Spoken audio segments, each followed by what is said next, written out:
Are we changing the way we understand creativity? Creativity is really about that. It's about being influenced, not about influencing. It's really like digging into the deep unconscious of humanity, grabbing some element and composing something with those elements. So I think good prompting is not just about imposing something to the machine. It's really about listening to what the machine has to say as well. It's the way you use the brush and the paints. Yeah. And now it's the way how you use the machine. Creativity has been commoditized in the business. Also, it's very hard to engage into a system where we're paid. If it's a success, we're paid more. And if it's a failure, we're not paid. So it pushes you into the zone of more profiling the person to give the person what the person wants, even if you know that it's not what the brand needs. The reality is that that skill is rare and you can't scale it. How do you balance your creative side and your CEO, your leadership side? I was a good creative. I became then a bad CEO. Now I'm okay CEO. So we just learned on the way, AI is not just a disruption. It's not even a revolution. It's a change of civilization.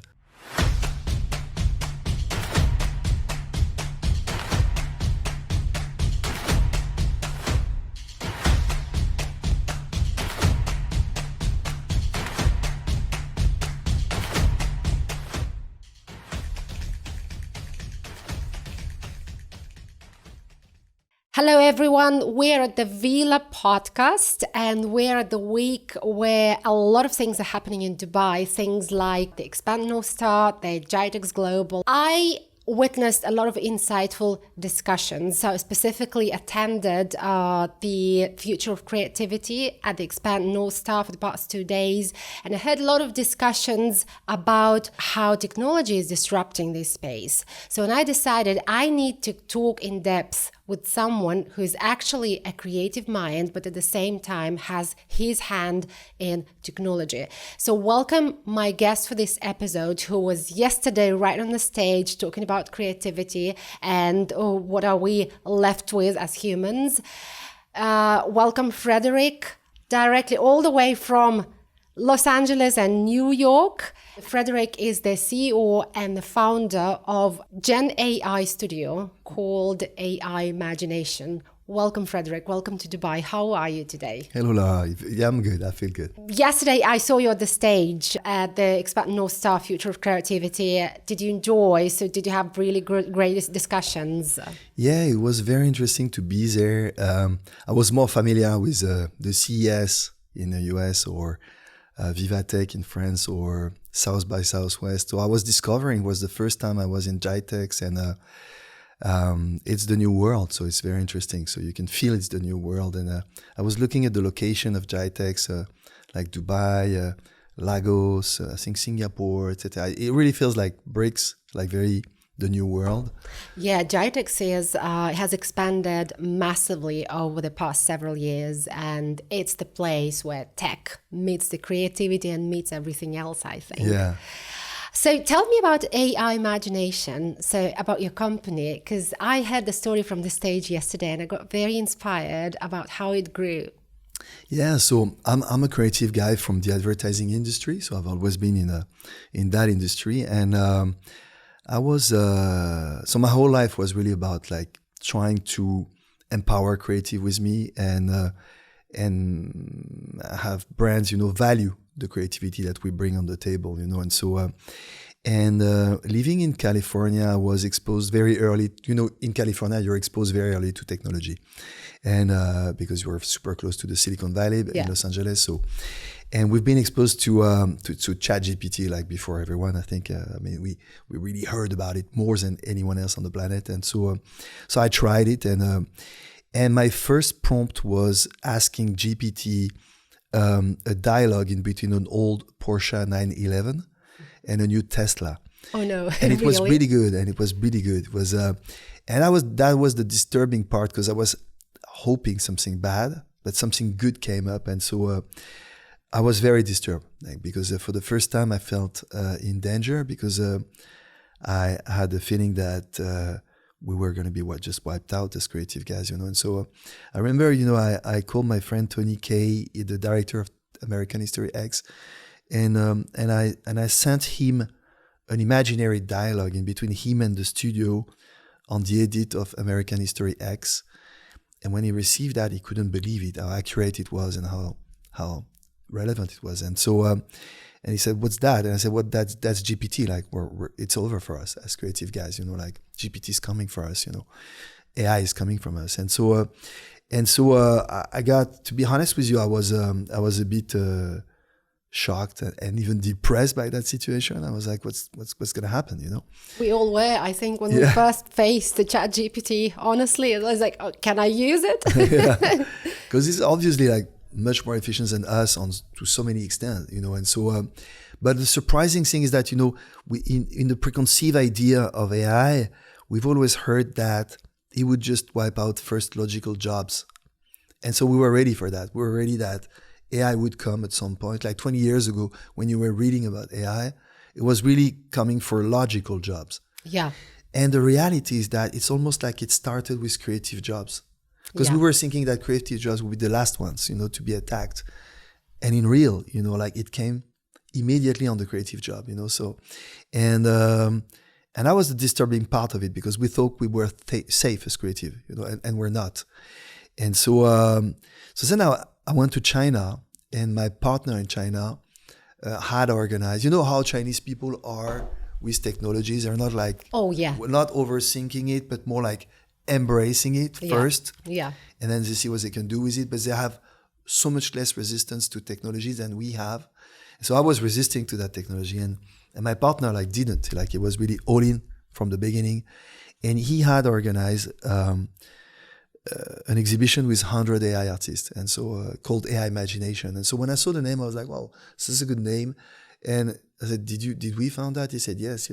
So I did copyright that name, and so to scale that and to that's develop a beautiful that, name. Yeah, it's a beautiful name. It's very central. It's very explaining, because at the end of the day, it is really reimagining our imagination. That's what it is about. So I thought it was so central as a name, with AI and imagination. When you prompt on Midjourney, you do /imagine. So it's very central. Mm-hmm. And so, and he had organized that exhibition with 100 AI artists. And I started to be very impressed by what we could do with it. But when they were putting logo, do work for brand, it was not good. It was like good images, but revealing a complete lack of understanding of advertising and brand platform and all that, So there was beautiful images, but so disconnected from the story, probably. Yeah, disconnected from what brand wants, And so then I made a kind of spin-off of my own company, recruited internally the people who would jump into that. And so the idea was to select. I knew that I couldn't take AI artists and transform them into advertising people, because it takes too long. It takes 10 years to understand just what an idea in advertising is or means. It takes 10 years in agency to understand that. But I realized that what I could do is to transform good conceptors into prompters. This way around I could do. So I've done a spin-off in my own company. Our company, Fred and Farid, is based, so this is the advertising agency, and the spin-off is Imagination. So I made a recruitment internally. Yeah. So I talked to the 4 offices and asked who wanted to jump into AI, just go for it and not overthink, but just do it. And unsurprisingly, Paris resisted, because Paris, is so turned toward the past. We're good I'm a French guy, but who traveled, but some French guys who stay in Paris sometimes can be very conservative. Their mind is very toward the past. So I had a lot of resistance there. Then I have some resistance from New York. New York is European, it's very European. But unsurprisingly, so we can say Atlantic Ocean resisted, and Pacific Ocean was all in. Californian and Chinese were all in. So we ended up with 26 people, from Los Angeles and Shanghai, basically, And then we work for one full year, just producing. Producing images? Yeah, trying absolutely everything. Oh, really?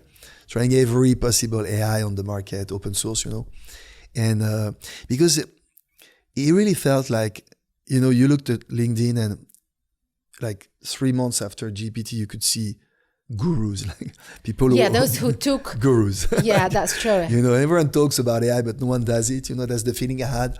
Everyone talks about it, everyone posts about it, everyone talk about it, but no one really does it. And so I really wanted to do the opposite. And so So I said to the team, let's not talk about it, let's not post about it, let's just work. And so what we've done is for 1 year, we have only produced literally hundreds of thousands of images, because I'm the worst one of the gang, and I did generate 10,000 images. And I'm the worst one, like seriously, like some people in the team have like 150,000 images, And so we really, we produced to understand how this was going, how this was working, etc. And then after 1 year, I curated the 4,000 most interesting assets, uploaded them on the website, reimagination.com. And then we came out and we called journalists and we said, okay, we believe in AI for brands, and we're coming for like producing really in AI for brands. That's the purpose. And so that's the whole story. Did you have a good response from the journalists? Very good from the journalists, because there were at that time so much resistance from the market, because it was really putting agencies out of their comfort zone and production companies. So a lot of resistance from the industry.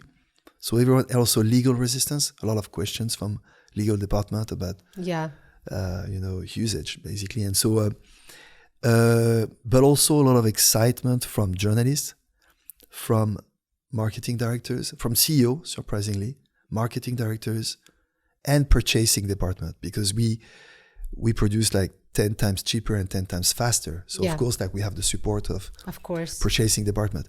The only department that is slowing down a bit is the legal department for obvious reasons. So, but I think the legal aspect... But that is the operational, exactly. That is the operational part of the creative business that probably, it's the way to address it in a proper way and in the right manner, probably. Yes, I mean, it's very normal that big groups and big companies like triple, quadruple check about the legal aspect, for sure. It's super normal. What I believe so is that this is going to go away pretty soon, because because of the volume. Like, we are going to enter a world of 1 billion prompters, and maybe even more. 2 billion, 3 billion, and we're 8 billion. So maybe we'll be in a world of 8 billion prompters at some point. Meaning we're changing paradigm. Images used to be produced by a certain cast of people since the beginning of humanity. Like since the Lascaux cave to Leonardo da Vinci to all the painters, the 20th century, Andy Warhol, and then the video game, Hollywood, Mad Men, and all this, But all that was like maybe 20% of the population had the privilege to produce images for the other 80% of the population. And this is changing. Like, is this the privilege or the mindset, by the way? It was both a mindset and also a privilege. Yeah. But this is like, this is over. That world is over. Like now everyone will produce images. And so necessarily, legally, we're going to have an evolution, because basically there won't be enough lawyers and judges to review all that, So, and also the platforms, the AI platforms, they understood pretty early that the legal aspect was something.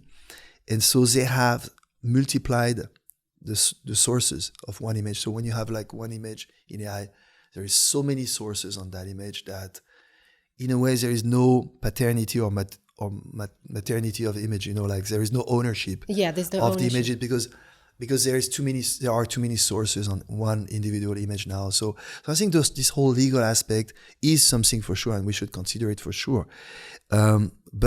And we should respect for sure artists, and that's 100%. And basically on our company, the other company, on advertising company, we have the best reputation with artists, and we are super, super respectful of usage of artists. But on the AI thing, I think it's going to really change paradigm. And the legal aspect will slowly disappear, and the aspect that we will have to consider though is the ethical aspect. It's not like could we do it in AI or not? Because yes, we can, for sure. In AI we can do everything almost. The question will be, should we do it in AI? And if you're a brand promoting human values, or like if you're a skincare brand promoting like an impact on the skin, is it legit to then have synthetic skin in your ad? Not really, Right. Or if your value is all like human transcendence and human effort. Is it really legit to suddenly have non-human, like synthetic people in your advertising? I'm not sure. So it's more going to be like, should we do AI or not? Because can we do AI? Yes, we can on pretty much everything now.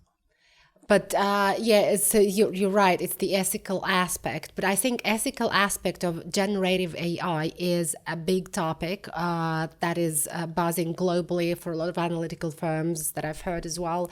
And that is an ongoing discussion on how to sort of set up the standards for the brands to consider and how to also regulate it if it is possible to be regulated at all. Yeah.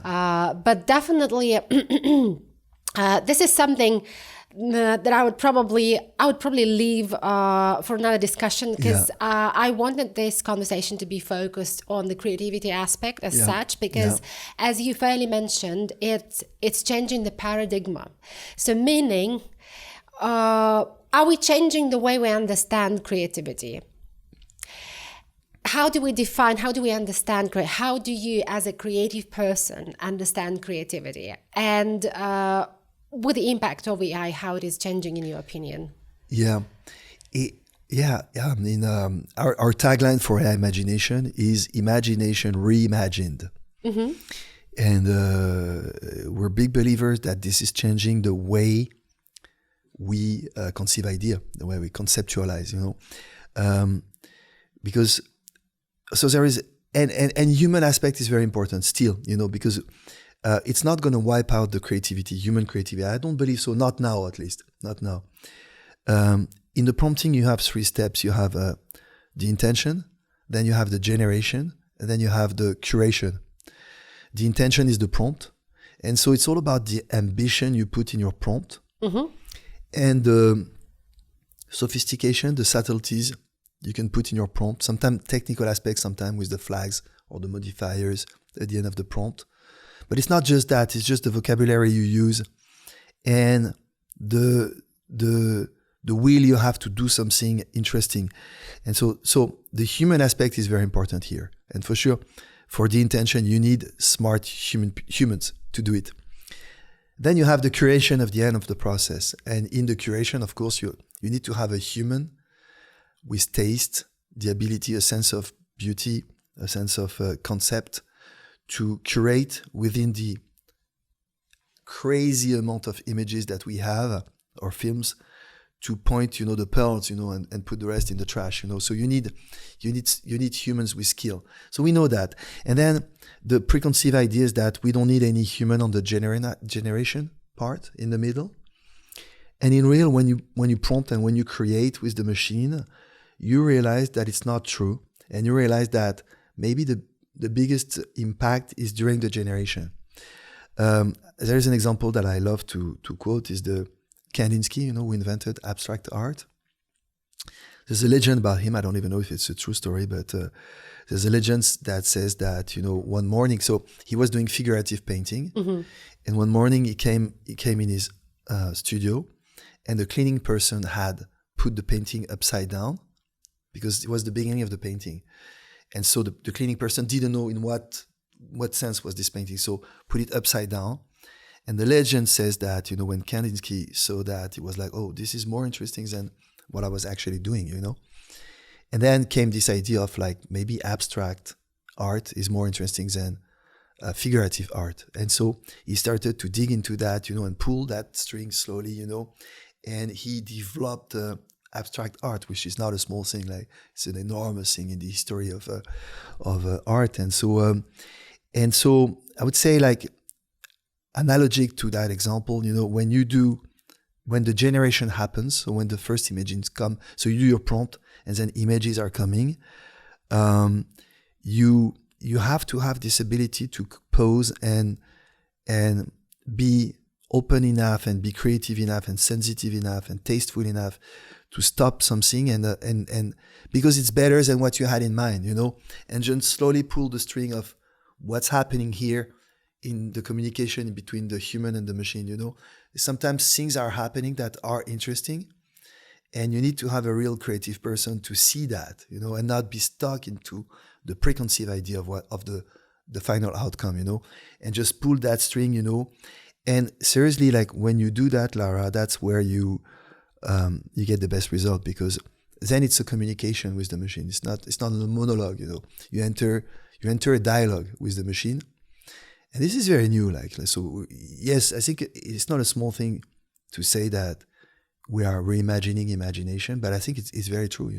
We're reimagining imagination. It's a new way to use this ability that we had since the beginning of humanity, this imagination power that we have, but it's a new way of doing it. To also another extent is that you're digging into the deep unconscious of humanity in a way. I realized that when I was doing a series with Indian Native Americans, old, like senior Native Americans in New York, in a context of like super urban, a lot of skyscrapers, etc. And one Native American looking at the camera. Super emotional campaign that I didn't put on the website because I just wanted to respect the topic. So I didn't put it on the website, but it was interesting to go there. And so, but the faces I was facing were fake faces because they didn't exist. They were composed with so many faces, That's how the AI works. It takes multiple sources and combine those sources. Right. And so those faces were synthetic, fake faces. But seriously, the ways they were looking at the camera and the ways they were looking at me, I was intimidated. Like seriously, because they were so real. They were fake, they were synthetic, they were composed, but they were so real, like more real than a real face. And I got intimidated, by those faces looking at me, to a point where I shut down my computer, Really?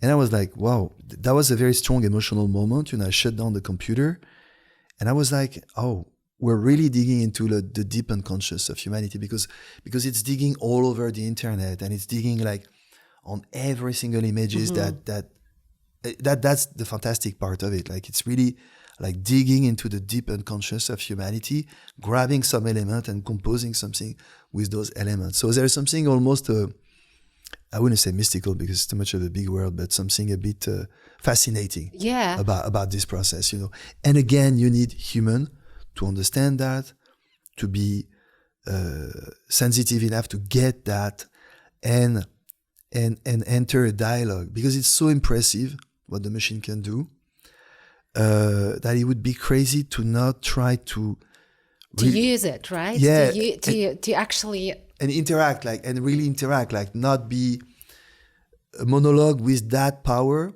is a bit limited. When you see the power of it, you have to enter into a certain kind of dialogue, to get the best out of it. You have to, because it's really talking with an alien. Like there's something fascinating. If you're facing an alien, you don't want to do a monologue. You want to listen a little bit. What the alien has to say. You don't want to be in a monologue mode, because you're facing something so smart and weird and powerful that you also want to listen a little bit what this thing has to say. So I think good prompting is not just about imposing something to the machine. It's really about listening to what the machine has to say as well, So I know it's weird word when we talk to machine. No, it's not weird. I mean, to me, so whatever you're saying makes a lot of sense, because you're referring to the fine art a lot, right? Figurative art, abstract art. So you're referring to art in general as something that the whole visual aspect started from, like back in the days, right? Yeah. And now we're probably moving in an era where the art is just different, right? Yeah. So, and I mean, it's the way you use the brush and the paints. Yeah. And now it's the way how you use the machine to generate something. So for me, it makes a lot of sense, frankly, what you're saying. Yeah. Sorry, I probably interrupted you. You wanted to finish. No, go. Yeah. So I wanted to tell that I think, so how do you define this? How would you define this characteristic of a creative mindset then? So the way to see the power in what machine is doing, to actually be also open to the new experience like that, because you mentioned that you did have a lot of resistance from different people Because they probably wouldn't believe. Yeah, the resistance is very understandable because, but to many extent, I love there is a French astronaut, Pesquet, his name is Pesquet, Thomas Pesquet, I think. And he said something, when you go into space for the first time, and when you get out of the spaceship for the first time, to repair something outside, because you have no sense of direction, because you have no up and down, left and right, and your body for the first time, is nowhere. Your brain think that you're dying. And so the brain sends the message to the whole body that the body is dying. So you start to have heartbeat accelerating, to sweat, etc. You react to this idea of dying. And apparently there's nothing the astronaut can do. It's just, the brain sends that signal. And then it's just by doing it more and more and more, then you manage to calm your brain. And so then the brain doesn't send this message of dying. And because of this vertigo that you feel when you go out for the first time. And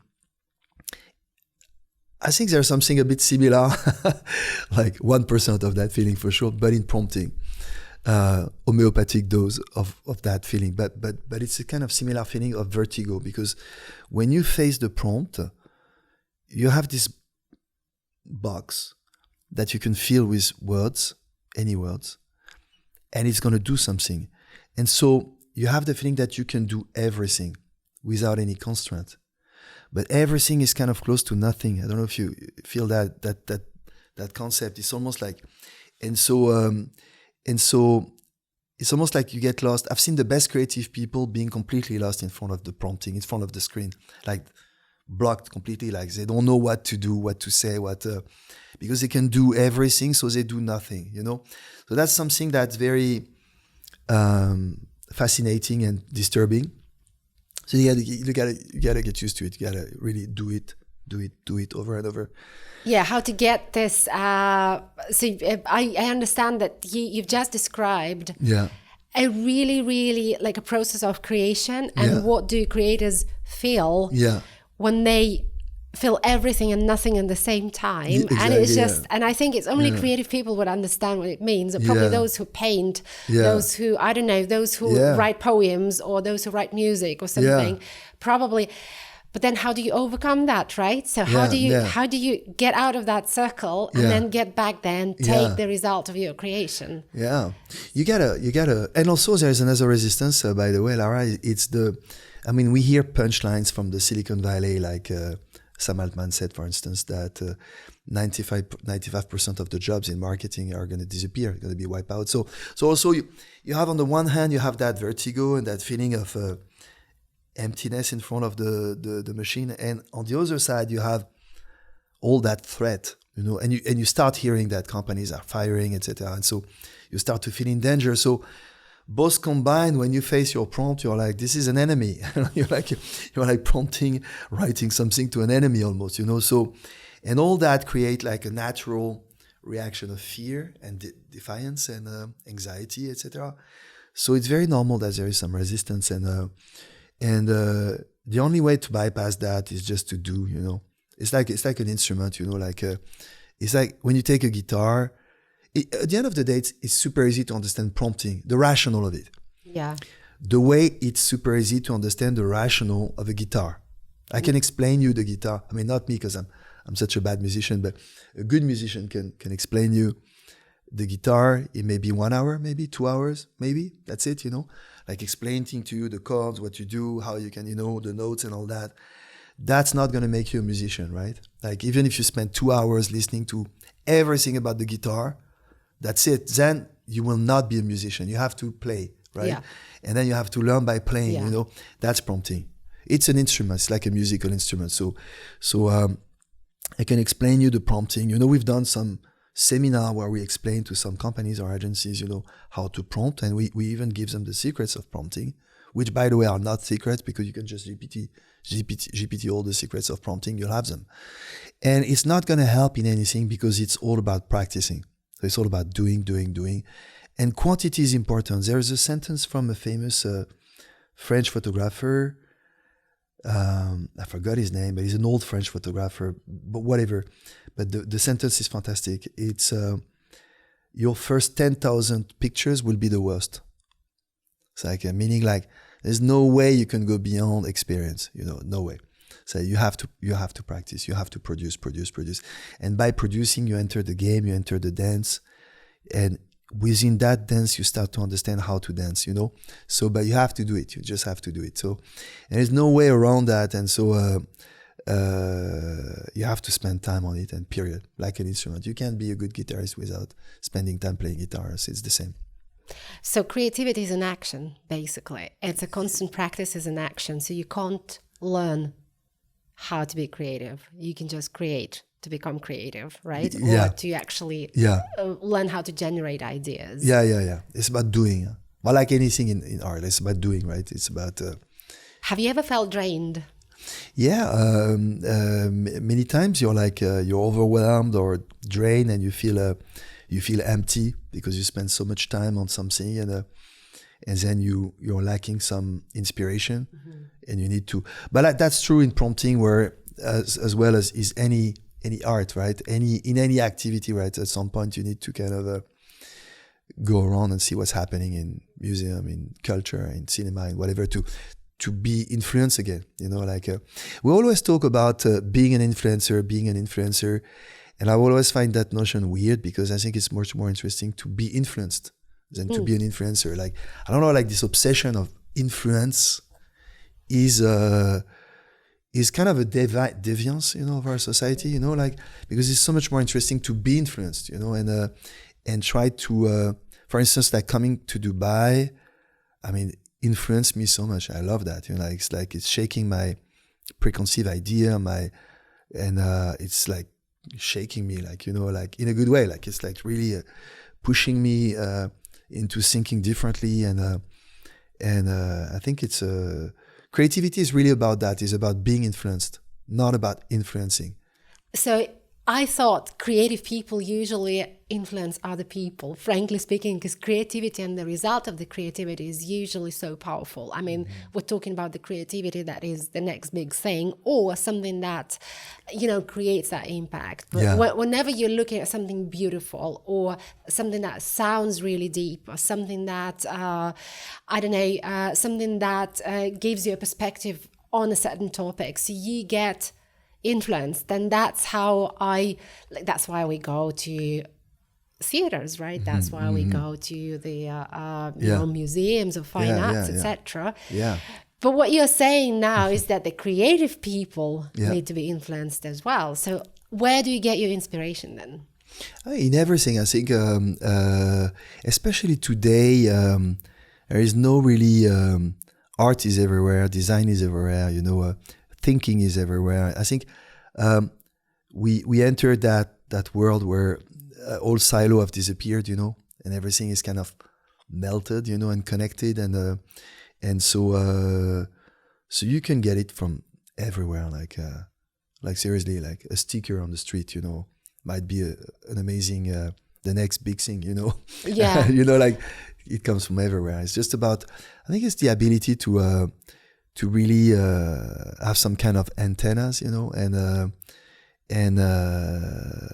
and try to, I don't know, just to feel elements, to feed your brain and heart. It's not just the brain, it's the heart, because emotion is very important. So to fill the brain and the heart with kind of stimuli from different origins and different scale of, and then something comes out of your unconscious at some point, Yeah. It's all mix. It's like the big mixer of the brain, and somehow it makes sense, and then you digest that, and it comes back to a different form, and but it's everywhere. It's not like I don't think there is like museum, museum is fantastic, but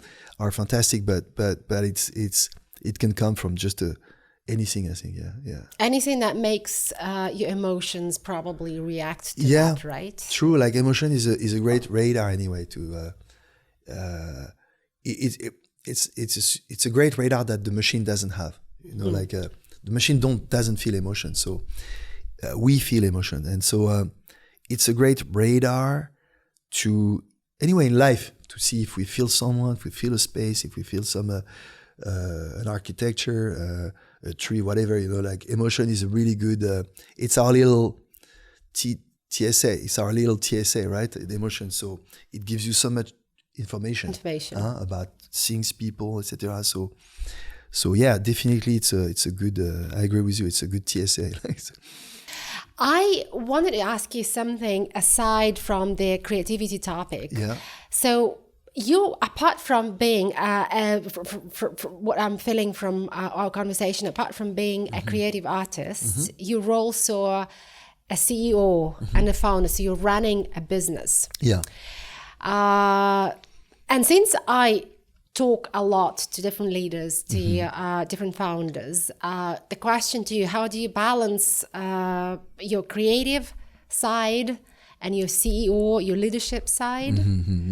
This is probably one question. And the other one, if you were to choose what to do within your own organization, what role would you choose? Okay. It's, so, it's sometimes you're good at one job, and it's a big question of management, right? You're good at a job, and you're so good at that job that the company gives you responsibility, but these responsibilities, in a way, are a different job. That happens all the time, right? So there's a huge risk, like you're like, for instance, take in creation, you have a creative department, and you see one creative person, and the person is like excellent, and so you want to promote that person, and so you're promoting this person as a creative director. So managing other teams. And then you have no idea if that person is also skilled in management. It might be a disaster, And the other way around is true too. Sometimes you have a creative that is average, but end up to be a fantastic manager, And so, I was super conscious of that when I became CEO of the company because we have founded our own company, so we became CEO because with my partner, because we founded the company basically. So that's how we got that title. We stole it in a way.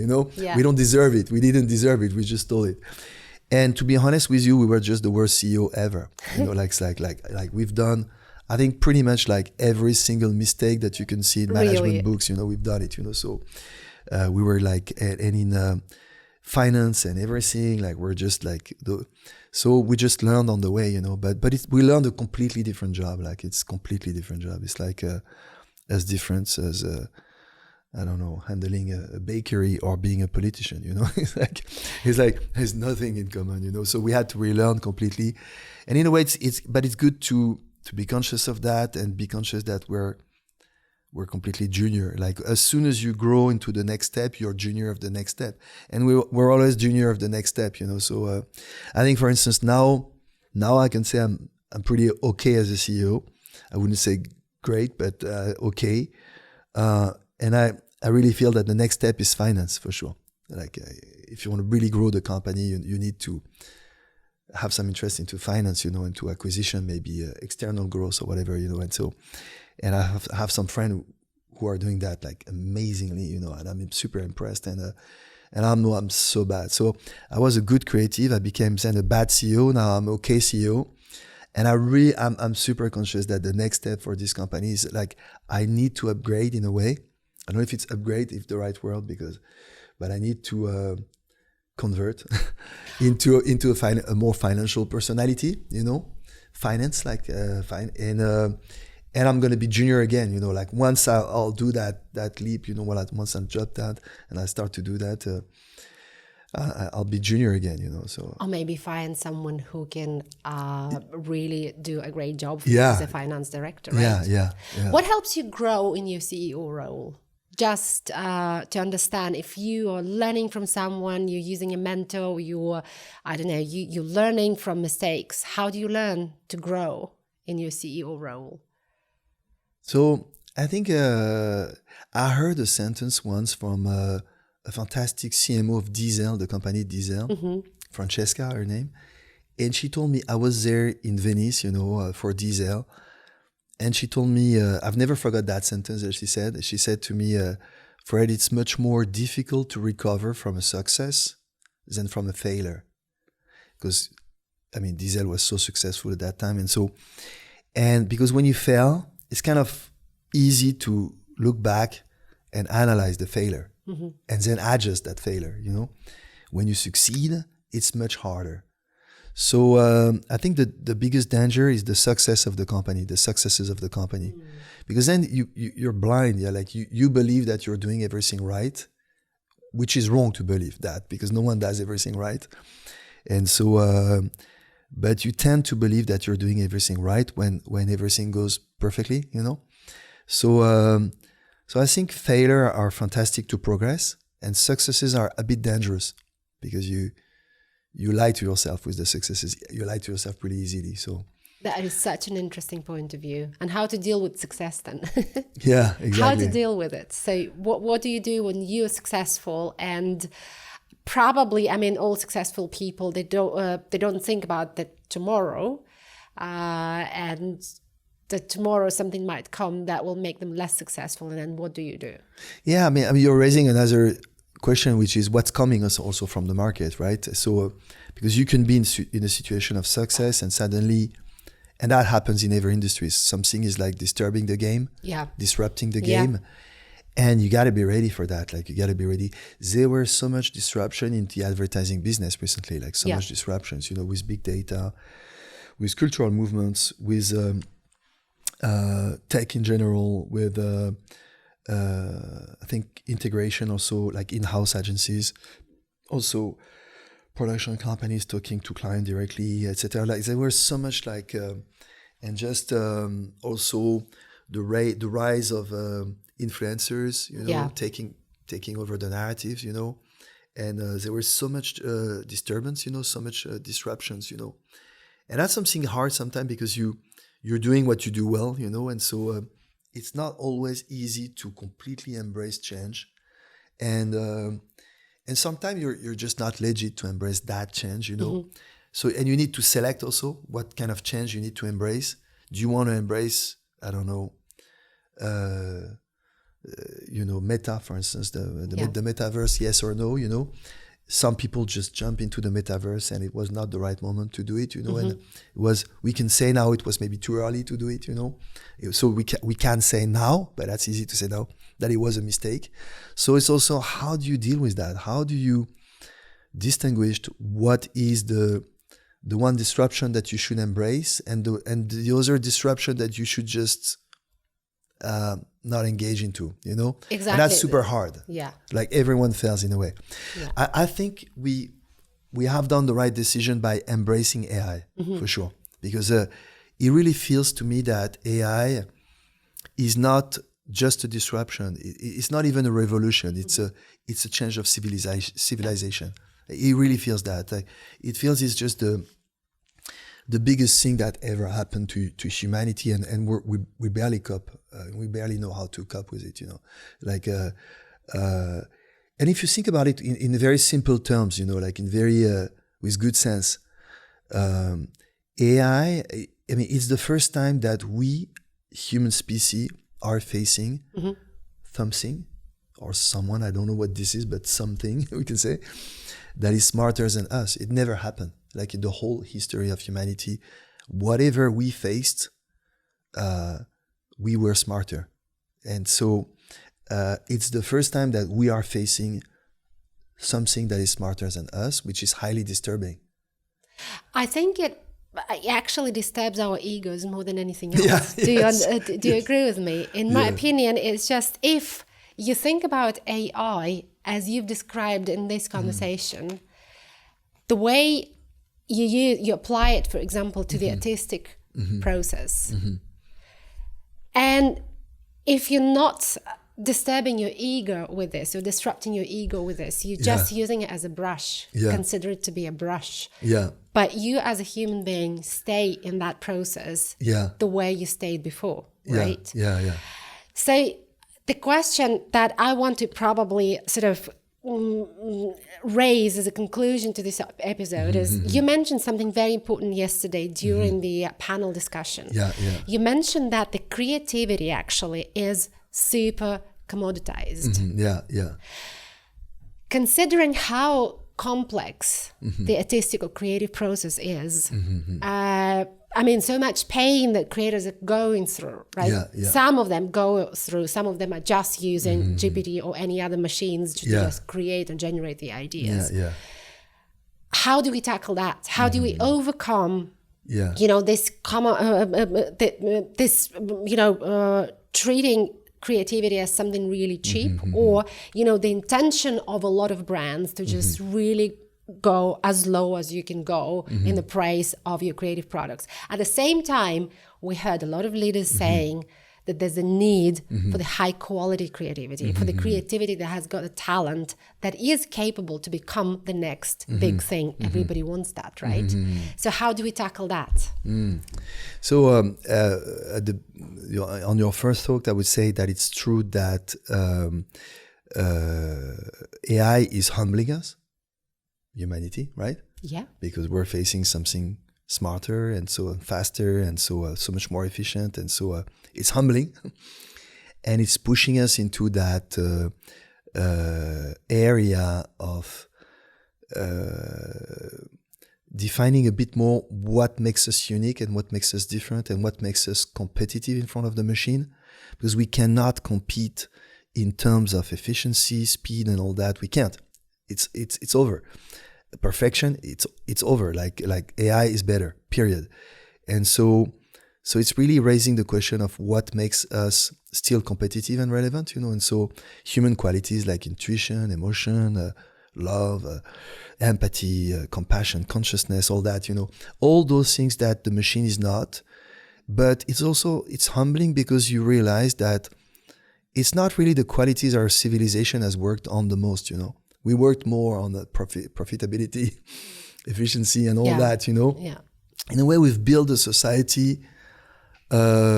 around human values that were not human, that were like human values that were characteristic of the machine, And basically, like we even had those sentences, like this guy or this girl, like is a machine. And it was almost a compliment. Yeah, wow, that person is a machine, And we became machines a little bit, To progress, right? Yeah, and in companies, like people behaving like machines were promoted, like they were the top people of the companies, And it was a compliment in a way to be a machine, And suddenly we have a real machine coming up, but like a so much better machine, like 1,000 times better than us, and suddenly we become obsolete, and we're like, so we have to rethink, what makes us not even human but competitive.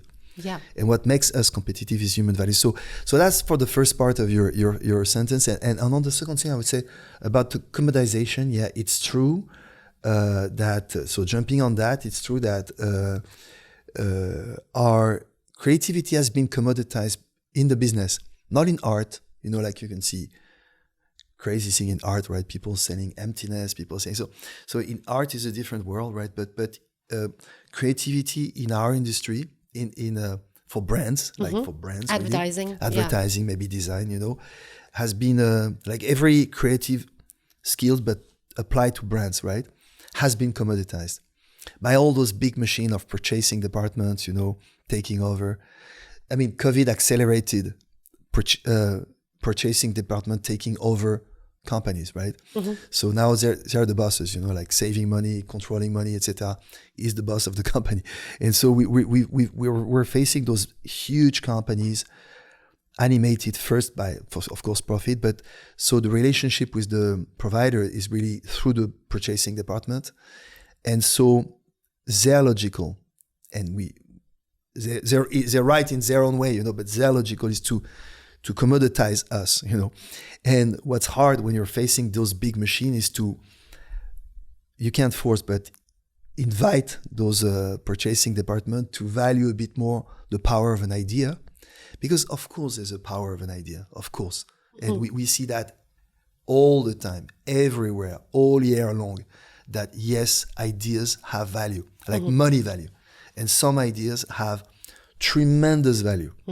Like they create billions and billions and billions, just one little idea. But it's so immaterial that it's very hard to make the client value that, like the brand value that. Also, it's very hard to engage into a system where we're paid. If it's a success, we're paid more. And if it's a failure, we're not paid. I tried that quite a few times, with brands, like telling brands, don't pay us, but give us a lot if it works. And in real, you're facing the purchasing department who's going to cap anyway the success to a certain number, which doesn't make it really interesting to take the risk for us to not be paid if it doesn't work. You know what I mean? So in real, purchasing department are so well organized now and so powerful inside companies that it's very, very hard to have company value the idea we bring and the value we bring.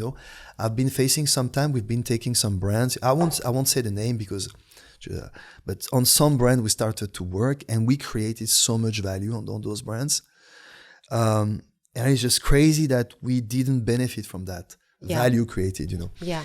because our job is immaterial, So how do you put a number on 3 words, like a tagline? How do you put those numbers? For the purchasing department, it's just 3 words. That's it. You can replace it by 3 other words. Yeah. We know it's not true because some words just generate emotion, impact deep unconscious, and generate sales. And but it's impossible to prove. Yeah. And also, our industry is guilty of that commoditization because our industry has, all those big groups of communications. They're in 180 countries, right? And they need to tell the story that it's not a skill, that it's not a talent. Yeah. They need to tell the story that it's a methodology. In order to scale up their business, they have to tell that story, which is not true, but they have to tell that story. Because they managed to scale up creativity to 180 countries because it's not a skill, it's not a talent, it's a methodology. It's a methodology. It's a methodology. And so, but it's the big lie of our industry because we all know that it's not a methodology. That some people have it, some people don't. It's like music. Yeah. Some people have it, some people don't. Period. Like any skills, some people have the skills, some people don't, And advertising is one of them. And you can see that when you see junior coming in agencies, you can see pretty early. You can see if that person, and I'm not even talking creative guy or account guy or planner or producers, because all of them can have it or not have it. And you kind of see if they get it, if they have that skill, And so the reality is that that skill is rare. Is rare. It's rare. And you can't scale it.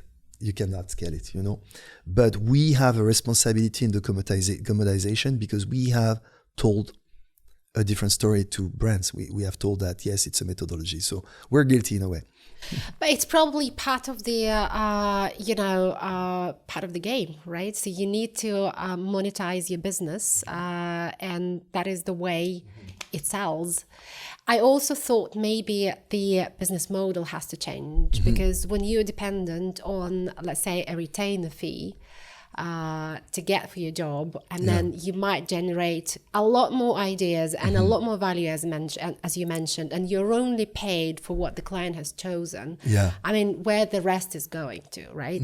Because the efforts were there, right? So it's probably the business model that has to help, or somehow people who are great at building those business processes that would help the creative industry to actually raise. But I do think, and I agree, that the creative industry is going through a massive, renovation, transformation, and it will evolve in something else, definitely. Yeah, and you're talking about the retainers, so retainers versus project-based, right? Retainers. So now it's all about project-based, right? It's not even. It's very rare. It's very rare now that you have a retainer, right? Retainers, the benefit of retainers is that it did generate a safe zone for the agency to work in, so that's already a lot, a safe zone. Then a bit of visibility. So we could have a team specialized. Then a bit of generosity because it was a long-term relationship. So you give more, you're more generous when it's a long-term relationship. So those were the benefits of it. And the project-based, makes it commoditize a bit more, because like true. we know it's just one project. So it's almost like it does generate necessarily a kind of cynicism in the process because like anyway, even if we crack it and we do like an amazing campaign, anyway, it's not a given that they're going to work with us next, so it's all about like, managing profitability on that specific project and going fast, but that it pushes everyone into the kind of cynical zone. And also agencies are pushed into a zone of precarity because we are project-based. And so it encourages not being honest during the process of pitch. It's almost like EPO in sport, like lying is the EPO of our industry because then you're not really working on what's good for the brand. You're working on what makes you win that pitch, profiling the people you talk to and what makes you win the pitch. So it pushes you into the zone of more profiling the person to give the person what the person wants, even if you know that it's not what the brand needs. So it creates this bias, and so I don't think it's the right solution. I think we've been too extreme, in a way. Like, retainers. Where it was a situation where some agency did abuse that retainer. Yeah. Because it was like a 5 years retainer, so suddenly they were not working enough. So there was a situation that was not good for brand. Project-based, I don't think is good for anyone. I think the model that kind of feels like the right model is a roster of 3 agencies, for instance. So you're in, you have a contract, you're going to be given business from that brand. And so you can invest your time, you can put people, and you can build a true relationship, and you can really work for the brand. On the other hand, you're not in such a comfortable situation that you suddenly pencil down, relax, So you still have to prove because you're in competition with 2 other agencies, So you still have to prove a little bit. So it's dynamic, it's sport, So I think the best, and that's the system we can see more and more in America, for instance, Right. We've been extreme into retainer, then extreme into project-based. None of them are good. It feels that the perfect for efficiency and a fair system for both. The best thing is a roster of 3 agencies. And that's how you get the best work out of the agency and the marketing department. That's been a great insight from the American market. I mean, something for us to learn here in Dubai, and how to also bridge the gap between numerous of creative ideas and to get only the best ones on the table. Frederic, thank you so much for this conversation. Thank you, I Lara. enjoyed a lot, and I mean, our conversations about the creative process just really struck my mind. Thank you so much for being Thank you, here. Lara.